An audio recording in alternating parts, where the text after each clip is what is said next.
घर जाने की जल्दी में हम कई बार भूल जाते हैं कि कुछ लोगों के तो घर भी नहीं। एक बार की बात है, एक बहुत ही अमीर इंसान अपने ऑफिस से निकला और महंगी कार से ड्राइव करते हुए थोड़ा सा आगे बढ़ा ही था कि उसने देखा कि गाड़ियों के बीच में से एक बच्चा दौड़ता हुआ निकल रहा है। उस बच्चे को देख ही रहा था, इसी बीच में एक ईंट आकर के जोर से उसकी कार पर पड़ती है। उसे समझ में नहीं आता कि ये छोटा सा बच्चा दौड़ते हुए मेरी गाड़ी पर ईंट क्यों फेंक रहा है। वो आगे से घुमा करके वापस लेके आता है गाड़ी और उतर करके तुरंत भागता है उस बच्चे को ढूंढने के लिए। कारों के बीच में बच्चा छुपा होता है, उससे कहता है ये क्या तरीका है, ये क्या बदतमीजी, आप मेरी कार पर ईंट फेंक रहे हैं। वो बच्चा बहुत विनम्रता से कहता है, सर मुझे मालूम है आपको बहुत गुस्सा है, आप मुझे पीटना चाहते हो, मारना चाहते हो, लेकिन क्या करूं, मेरी कोई आवाज़ ही नहीं सुन रहा है, तो मुझे ईंट फेंक के मारनी पड़ी। मैं इतनी देर से हेल्प हेल्प चिल्ला रहा हूं, लेकिन मेरी कोई बात ही नहीं सुन रहा है।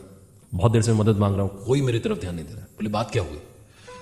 तो छोटे बच्चे ने कहा कि सर मेरा भाई अब से थोड़ी देर पहले एक बाइक वाला उसे टक्कर मार के चला गया, उसका खून बह रहा है, वो इतना भारी कि मैं उसे उठा करके सड़क तक भी नहीं ला पा रहा हूँ। मैंने जैसे तैसे उसे साइड किया है, उसको मैं दिखा नहीं पा रहा हूँ, लोगों को बता नहीं पा रहा हूँ कि इसकी मदद कीजिए, मेरी मदद कीजिए।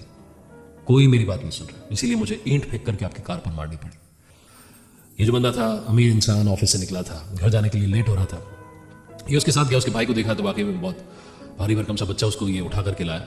दोनों लोगों ने थोड़ी मदद की और कार में उसको बैठाया। खून के धब्बे इसकी कार में निशान निशान हो गए, लेकिन कोई बात नहीं, उसे हॉस्पिटल लेकर के गए।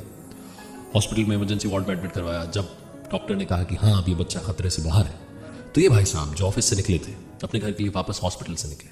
अब की बार स्पीड बहुत स्लो थी और समझ नहीं पा रहे थे कि हुआ क्या है मेरे साथ। घर पहुंचे, गाड़ी पार्क की, उस डेंट की तरफ नजर गई तो देखा कि डेंट तो बहुत नोटिस में आ रहा था, बहुत बड़ा डेंट हुआ था क्योंकि ईंट पड़ी थी। लेकिन इन्होंने सोचा कि अब इसको रिपेयर नहीं कराऊंगा, क्योंकि ये डेंट मुझे बार बार जिंदगी में बताता रहेगा कि इतने भी कठोर मत हो जाओ कि जिंदगी को ईंट फेंक के याद दिलाना पड़े कि कोई आपकी मदद के लिए इंतजार कर रहा है। जिंदगी आपसे कम्युनिकेट करना चाहती है, आपके कानों में विस्पर करती है, लेकिन हम कई बार नोटिस नहीं करते। फिर जिंदगी में वो ईंटें आने लगती हैं। आपको भी नहीं मालूम कब भगवान आपको किसी का भगवान बनाकर कहीं पहुंचा दे। एक दूसरे की मदद करते चलिए, जिंदगी में आगे बढ़ते चलिए।